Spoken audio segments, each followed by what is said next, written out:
நான் படம் வந்து ஆவரேஜ் தானா.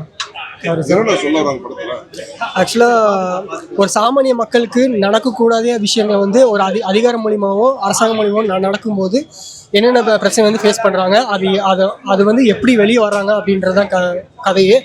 ஆனால் அந்த ஒரு சீனுக்கும் இன்னொரு சீனுக்கும் கனெக்ட் இல்லாத மாதிரி இருந்துக்கும். கொஞ்சம் கோர்வையாக கொண்டு போயிருந்துருக்கலாம். ஜம்ப் அதிகமாக இருந்தது, லேக் அதிகமாக இருந்தது.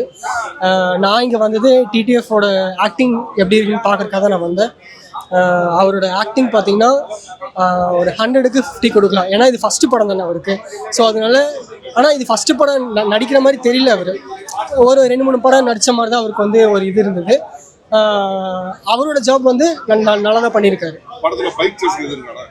பைக் சேசிங் ஆக்சுவலாக நிறைய பேர் அதை எதிர்பார்த்து தான் வருவாங்க. அவ்வளோ இல்லை, பட் இருக்குது. அது தியேட்டரில் போய் பாருங்கள். சாங்ஸ் வந்து எனக்கு ஒரு சாங் பிடிச்சிருந்து. ஃபஸ்ட் சாங் என்ட்ரி சாங் பிடிச்சிருக்குது. ஃபைட் சீன் வந்து ஒரு 4 நிமிஷம் 5 நிமிஷமாக வச்சுருக்கலாம். அது கம்மியாக தான் இருந்தது. படம் ஆவரேஜ் பார்க்கலாம். ஒரு வாட்டி பார்க்கலாம். ஃபஸ்ட் டைம் பார்க்கலாம்.